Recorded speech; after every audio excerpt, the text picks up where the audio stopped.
Malappuram Cheroor PPTM YH higher secondary സ്കൂളിലെ ഹെഡ്മാസ്റ്ററും പ്രിൻസിപ്പലും വിരമിക്കുന്നു. എന്താണ് അവരുടെ പ്രത്യേകത എന്ന് നിങ്ങൾ ചോദിക്കുന്നുണ്ടാവും. 8ാം ക്ലാസ് മുതൽ ഒന്നിച്ച് പഠിച്ചവരാണ് ഇരുവരും. പഠിപ്പിച്ചതും ഒരേ സ്കൂളിൽ, വിരമിക്കുന്നതും ഒരേ ദിവസം. അതാ കളി. ഗണിതവും ശാസ്ത്രവും ഗൗരവമായി പഠിച്ചു തുടങ്ങുന്ന 8ാം ക്ലാസ്. പുത്തൻ യൂണിഫോമും കട്ടിയുള്ള കലണ്ടർ പേജിൽ പൊതിഞ്ഞ നോട്ട് പുസ്തകവും കുറ്റി പെൻസിലും ബാഗിലാക്കി വേങ്ങര ഗവൺമെന്റ് ഹയർ സെക്കൻഡറി സ്കൂളിലേക്ക് എത്തുമ്പോൾ ഗഫൂർ കാപ്പനും അബ്ദുൽ മജീദും ഒരേ ബെഞ്ചിലാകുമെന്ന് ഒട്ടും പ്രതീക്ഷിച്ചില്ല. എന്നാൽ ആ നിമിഷം മുതൽ നീണ്ട സൗഹൃദത്തിലേക്കുള്ള പുഞ്ചിരി പരസ്പരം സമ്മാനിച്ചിരുന്നു. 1983 ഞങ്ങൾ രണ്ടാളും SSLC പാസ്സാവുന്നത്. അതിനു മുമ്പ് 3 വർഷം 8, 9, 10 ക്ലാസ്സുകളിൽ വേങ്ങര ഗവൺമെന്റ് ഹൈസ്കൂളിൽ പഠിക്കാൻ ചേർന്നു. അതിനു മുമ്പേ ഞങ്ങൾ വാപ്പമാരൊക്കെ തമ്മിൽ പരിചയമാണ്. പിന്നെ മക്കൾ തമ്മിലായി പരിചയം. അത് വളർന്നു വലുതായി നമ്മൾ എന്ത് ചെയ്തു, സ്വാഭാവികമായിട്ടും 10ാം ക്ലാസ്സും പാസ്സായി. കൗമാര കുസൃതികളും അനുഭവങ്ങളും പ്രീ ഡിഗ്രി കാലം വരെ നീണ്ടു. കോളേജിലെത്തുമ്പോൾ ഒരുമിച്ചാവണമെന്നായിരുന്നു ആഗ്രഹം. പക്ഷേ ഇത്രയും നാൾ ഒരുമിച്ചിരുന്നതിൽ കാലത്തിന് തോന്നിയ അസൂയാണോ എന്നറിയില്ല.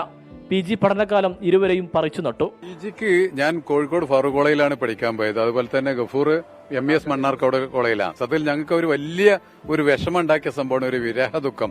കാരണം അവനും രണ്ടായിട്ട് മാറി. അന്ന് ഇന്നത്തെ പോലെ ഒരു പ്രത്യേകതകളൊന്നും ഇല്ല, സാഹചര്യങ്ങളിലെ മൊബൈൽ ഫോൺ ഇല്ല, കാണാൻ പറ്റാത്തൊരവസ്ഥ ഉണ്ടായിരുന്നു. അത് കുറച്ചു കാലം ഞങ്ങളൊരു സെപ്പറേഷൻ നന്നായിട്ട് അനുഭവിച്ചവരാണ് ഞങ്ങൾ രണ്ടുപേരും. വേർപിരിഞ്ഞതിൽ പിന്നെ ആടുജീവിതത്തിൽ നജീബ് കണ്ട മരുഭൂമി പോലെയായിരുന്നു ഇരുവരുടെയും ജീവിതം. എന്നാൽ കാലം അവരെ അധ്യാപക വേഷത്തിൽ വീണ്ടും ഒന്നിപ്പിച്ചു.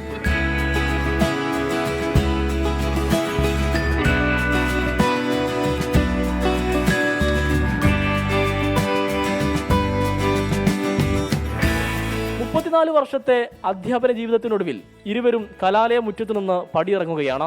അബ്ദുൽ മജീദ് ഹെഡ്മാസ്റ്ററായും ഗഫൂർ കാപ്പൻ പ്രിൻസിപ്പലായും. റിട്ടയർമെന്റിന് ശേഷം ഇപ്പോൾ പല ആളുകളും പല ഓഫറുകളും തരുന്നുണ്ട്. നമ്മൾ ഒന്ന് സ്വസ്ഥമായിട്ടൊന്ന് ഇരിക്കട്ടെ.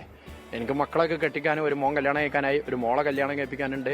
അവരൊക്കെ കല്യാണങ്ങളൊക്കെ ഒന്ന് നടത്തട്ടെ. മജീദ് മാഷ അതൊക്കെ കഴിഞ്ഞിങ്ങനെ റെഡി ആയിട്ട് ഇരിക്കുകയാണ്. നമ്മളങ്ങനെയല്ല, നമ്മളിങ്ങനെ എന്തെങ്കിലുമൊക്കെ ഉണ്ടാവും.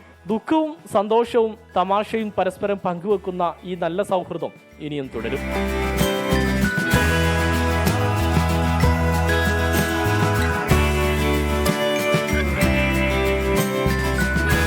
ക്യാമറാമാൻ മുഹമ്മദ് അർഷക്കിനൊപ്പം സമീർ ബിൻ കരീം, 24 മലപ്പുറം. എന്തായാലും അപൂർവമായൊരു സൗഹൃദത്തിൻ്റെ കഥയാണ് പ്രേക്ഷകർ കേട്ടത്. അപ്പോൾ നല്ല രസമുണ്ട് കേൾക്കാൻ.